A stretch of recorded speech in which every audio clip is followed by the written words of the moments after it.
Welcome to the Adoption Show. I'm Amber Carr, and together we are going to meet adoptable dogs, discover what it takes to actually bring an adoptable dog home, and celebrate the rescues that help make this happen.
C, care. Caring for a dog means meeting their physical, emotional, and social needs. From feeding a balanced diet and brushing their coat to creating daily routines and offering affection, consistent care builds trust and a sense of security.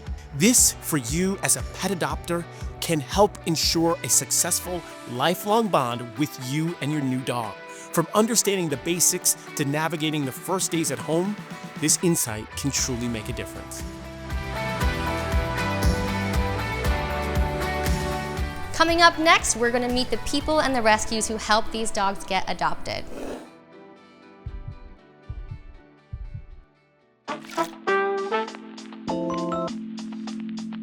Hi, I'm Amber Amber Carr, and today we're at the Animal Care Center of New York City to see how they help dogs get adopted. So let's go check it out. So you can see all of their amazing dogs. This is so cute. You can look up dogs where you live, and wait a second. What is this? This dog is a shelter scholar. I want to figure out more about this. So let's talk to some people here that can help us out and learn more about this program. All right, now I'm here with Katie Hansen, the Director of Communications here at ACC. Can you tell me more about the amount of animals that you guys have saved? So we get in on average about 20 to 25,000 animals a year. Wow. And that's every kind of animal: dogs, cats, rabbits, Gerbils. guinea pigs. Yeah. So we have a lot. And right now we have 360 dogs, and we really have capacity for about 150. Wow. So we're at double capacity, which means that the dogs are doubled up in kennels. They're also in crates in hallways. And you know, this is not great for their behavior. And so some of these dogs really can't adjust very well. Luckily, we have a really experienced behavior team, and our team has put together this program called Shelter Scholars. And that's helping get dogs adopted, and it's really a great program. Yeah, I saw some photos at the front with like Shelter Scholar, and I immediately wanted to click on that picture and learn more about that dog. I actually think the photo I may have clicked on was the dog that we have back here, maybe. If not, I want to meet both of them. But I'm excited to meet an actual Shelter Scholar and learn more about this program. So let's go talk to Julia.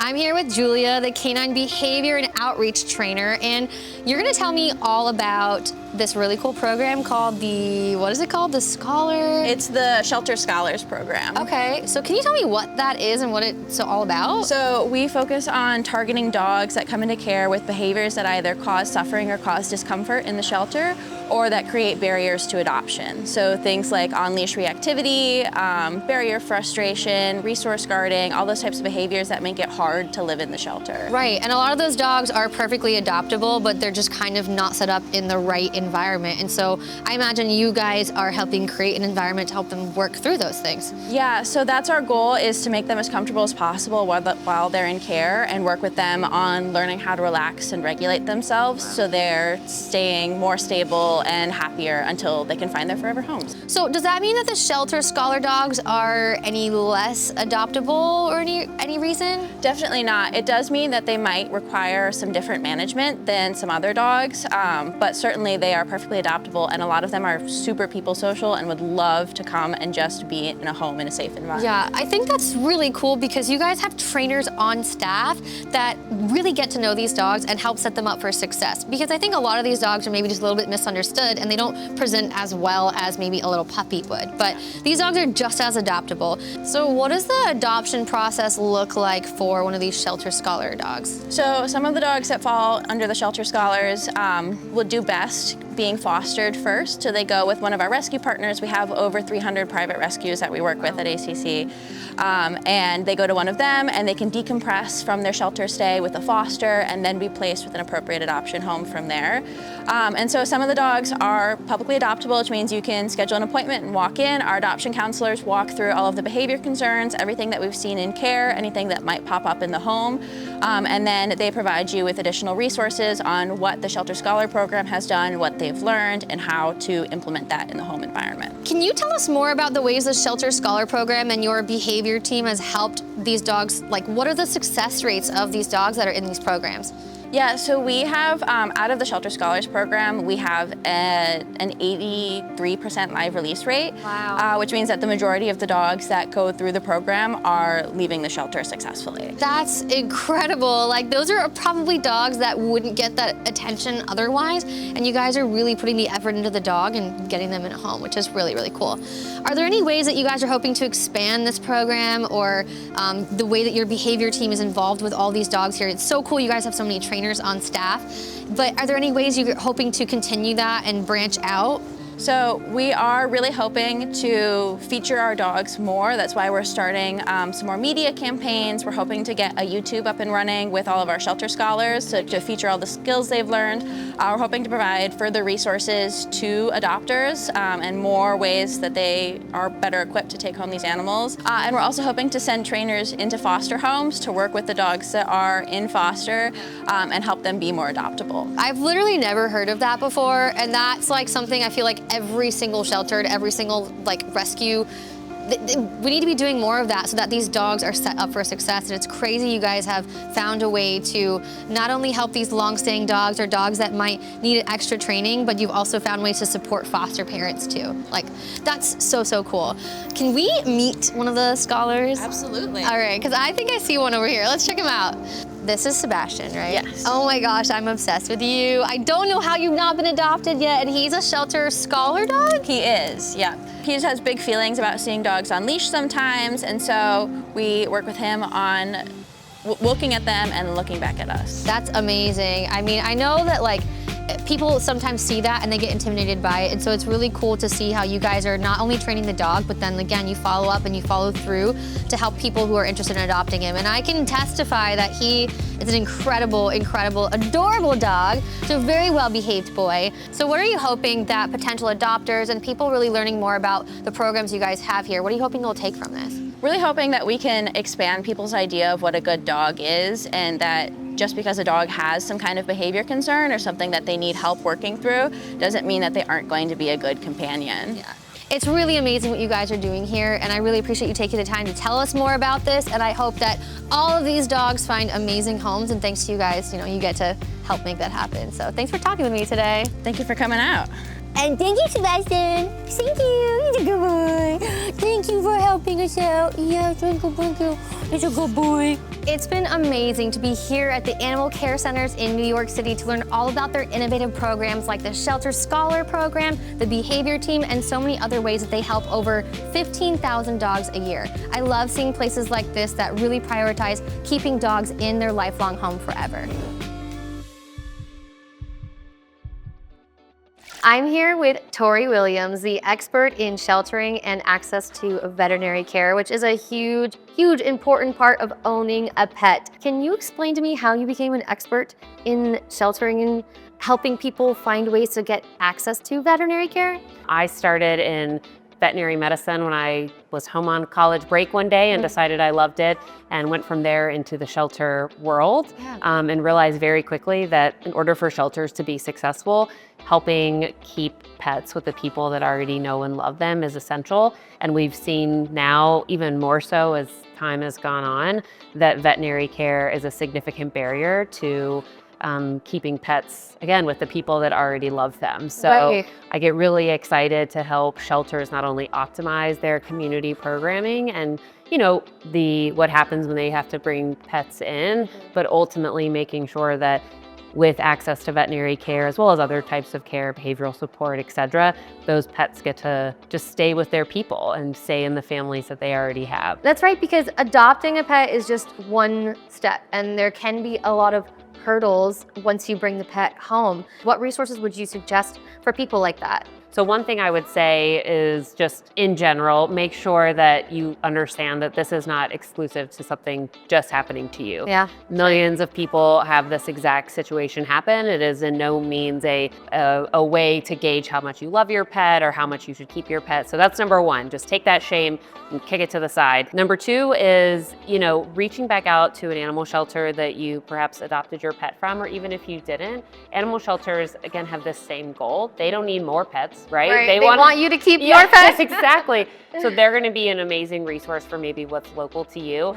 And if that's not something that maybe you're interested in, or you feel like you want to take a step beforehand, there's a really great website called pethelpfinder.org. Okay. And what you can do is just go on, you can sort by geography, and you can look up vet clinics that have payment plan options, that provide subsidies, that maybe even have funds that they can use towards veterinary care. The other thing I want to add in is that when you first adopt a pet, it's really important to establish that veterinary relationship right away, because if you have that relationship established, they already know your pet, that conversation is going to be that much easier when you're in a moment of panic. And pethelpfinder.org is a great way to look up and say, let me see what clinics in my area are going to make the most sense for me. Because maybe I don't need a payment plan now, I don't need to worry about that. But in the future I might, so why not go ahead and get that intro out of the way before you're in a place of panic or extreme stress. So having those relationships set up early on is crucial. And Yeah. I know shelters encourage that when they do adoption. Right. There's so much happening at time of adoption Right. that you're thinking about, how do I get this guy or gal home? What toys do I need? Like, Yeah. it's such a moment of excitement, but even though that's maybe not the most fun, make sure you go ahead and start there so that these other issues, when they come up, because they will, because they're pets, Right. that you already have that kind of place with your relationship, with your notes. They know you, they know your pet, and it's just going to be a lot easier and make things a lot less stressful. Yeah, for you. I couldn't agree with you more. I think having that first visit to establish what healthy looks like is so important. Telehealth, I've done it with my pets many times with a toddler at home and a dog that was afraid of the vet. Yeah. And those things can be extremely useful resources, and it's really cool to get to find out about pethelpfinder.org. And I hope that can help people feel confident when it comes to taking care of their pet and keeping pets in homes, and that's the goal. Yes. Thank you so much for chatting with me today. This has been such an amazing conversation. Yes, thank you so much. Appreciate the time. Yeah. Adoptable dogs are coming up next on Dog TV.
Carol's adoption tips.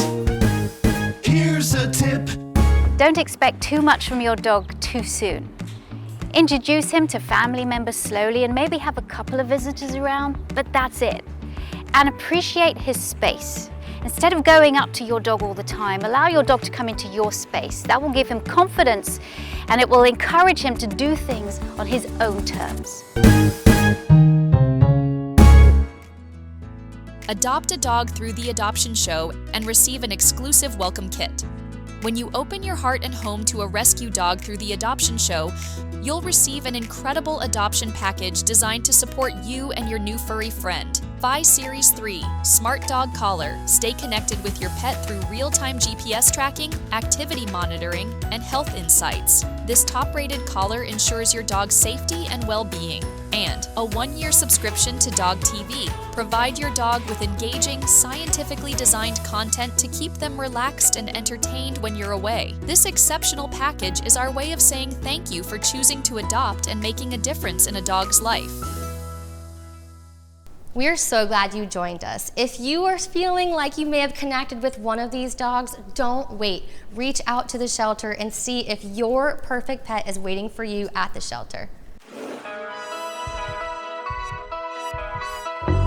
So I wanted to ask you, how important is it for a new pet parent to establish a relationship with their veterinarian? It is crucial. Just because adopting a new furry family member or canine feline family member is an anxious time, right? It can be, and there's a lot of information that they want. And so they need a reliable source to go to. So your veterinarian will be your source for questions, concerns, in case of emergencies.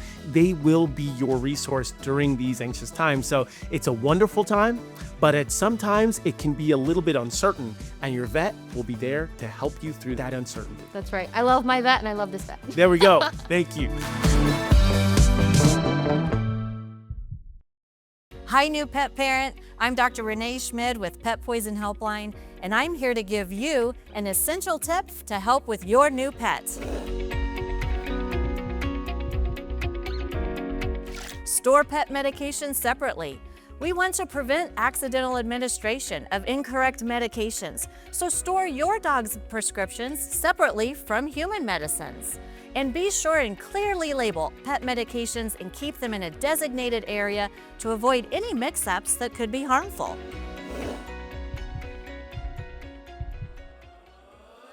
We are so happy that you joined us today, and I know these dogs are so happy to have any attention brought to them. So if you want to help out, reach out to your local rescue and see how you can help get these dogs adopted. Next week, we'll have even more dogs waiting for their forever homes, so be sure to stay tuned.